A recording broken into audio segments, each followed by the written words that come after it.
the gut, again, is that second brain. And so with the gut being the second brain, that really ties in to the power of perspective and how, because we as humans make a lot of decisions emotionally, correct? And based on how we're feeling.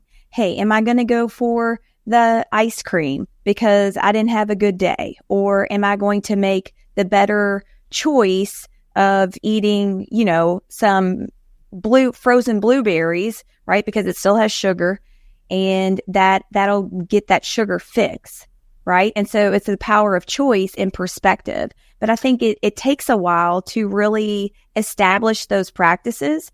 And I know that's something that you and I have, we're kind of in and out of as far as kind of finding a new practice to do together. Because I know when we hold each other accountable, it helps us, right? It helps us, and it helps kind of shift perspective. Yeah, the accountability partner, as we've called maybe during COVID year, we had an accountability buddy group, Snapchat, that was designed for workout programs and just the fact that, hey, you're not necessarily as connected and close to other people as you may have always been face to face, but you've got to maintain that connection. And physical health is a prime. That's the pump, in my opinion. If you're not physically healthy, you are going to fall victim to a lot. And me personally, I'm just thinking as you're talking, and we've had these two trees out in the front of the house, and we've known, because our neighbor, she apparently graduated with a master's in agriculture, botany, whatever you may deem that, from Purdue. So, I mean, this chick actually knows what she's talking about. She's telling me our trees are dying, they're suffocating, they're dried out, and the premium mulch wrap that I put down that was more like a tarp, I guess, was so premium that it was not letting any water through the tree whatsoever. So the tree was completely dying out. And it's been about a month that I've known. Thank God she went over there and kind of cut this tarp to let a little bit of water in. But I've known that I've needed to do this for about a month now. And we're talking about 30 minutes worth of work, shoveling up some mulch, ripping out a tarp, putting the mulch back in there. Right now, I've saved the tree's life. Hero on the job. I have not mustered up the energy or the time or had the care maybe to do that. This past weekend, before we head out to church, small window of time, I have seen a physical change in the way that I wake up and get out of bed and get myself motivated and driven to go knock something off of my list, which, you know, with a couple businesses and 3 kids and everything that all lives have to take care of, that we know how hard that is, and we know how important it is to get up out of bed and get some things done for ourselves or for whatever. But just this past weekend, 3 weeks into this program, I've found the energy to do that. So as you say that, right, why does this even matter? Why are we talking about it? Number one, I know Lindsay and I, getting into this, being a month into our podcast, we are looking to really make that connection. And we know that people connection comes from knowing authentic, genuine realness of who people are. We always say real recognizes real. And that's what we're all about. We want to give you our authentic, genuine selves and hopefully add an authentic value to your life as you lead yourself or your business or others down whatever road that you're going down. So a little bit of look into us, but the physical health, I told you, Lindsay, like, the enemy attacks the weak, right? Right. The weak, the tired, in particular, the weak and the tired. So how does your physical health allow you to control your perspective? You have the energy and the effort to do that.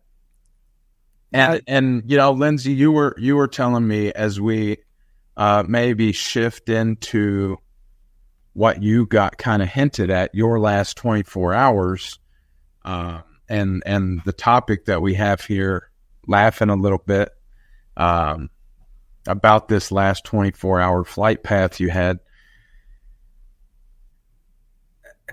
I told you as you were running through this story, like, man, I don't think I care that much to come home. Like, I don't know about that. Like, you've exhausted a lot of energy and effort and all these different things that if you're tired and you're not rolling and feeling good, you're not going to do it. Well, I believe personally that, we were rolling from a high from the women's conference, right? I mean, surrounded by 50 or 60 women that are in the same industry. And there was a lot of education and a lot of motivation. And so in the middle of the conference, myself and the two other ladies that were with me, we start getting these notifications and we're all three flying to different places, by the way. We start getting these notifications that our flights are going to be delayed. And we all have connecting flights that, we have to meet that in order to get home. So I step out, make a quick call, change airlines, and was squared away. Everything was good. The first girl went to the airport, and then myself and Ashley went, and it looked as though we were going to be on time. We're like, all right, this, it's going to be a tight squeeze.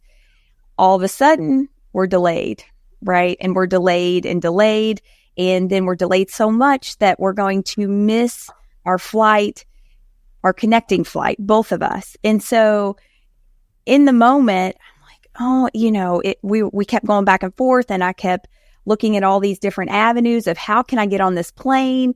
And once Ashley and I kind of accepted that we weren't going to make the flight, and we just laughed. And so when you threw this quote at me, sometimes you got to laugh to keep from crying. I mean, that is literally what we did. Every single delay or obstacle that we overcome, because we as humans, right? We all have this intention. Okay, this trip's going to be great. I'm going to fly out at this time and get back at this time. And it never actually goes the way that you intend for it to go. There's always obstacles and adversity that you're going to deal with. And so we were delayed, and ended up missing our flight, right? Our connecting flight. And there was a whole plane of people that were missing the connecting flight.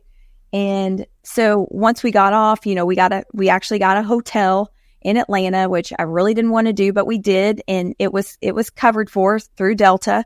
And what I'll say is, could I've been mad and wasn't an inconvenience? Sure, it was an inconvenience, but I was thankful that Ashley was there. I was thankful that I wasn't there by myself, right? And sometimes you just have to stop and say, okay, yes, it's an inconvenience, but this is not life or death, right? And hold on a second. Let me just stop you there, because I have a good point that I would like to touch on with the perspective and that. But to just revert a little bit back to what you said earlier in the story, was that we just had to accept it, right? And I think that is the first step of changing your perspective, is understanding that balance and that line of what you can control, what you cannot control, right? And that's it, because if you understand that I have no control over this, and I have to accept this change, then that's number one. If you just have to sit and sulk about how poor and pitiful me because of that, versus, okay, this has happened. It is now time to shift and adapt and see what it is that we can control.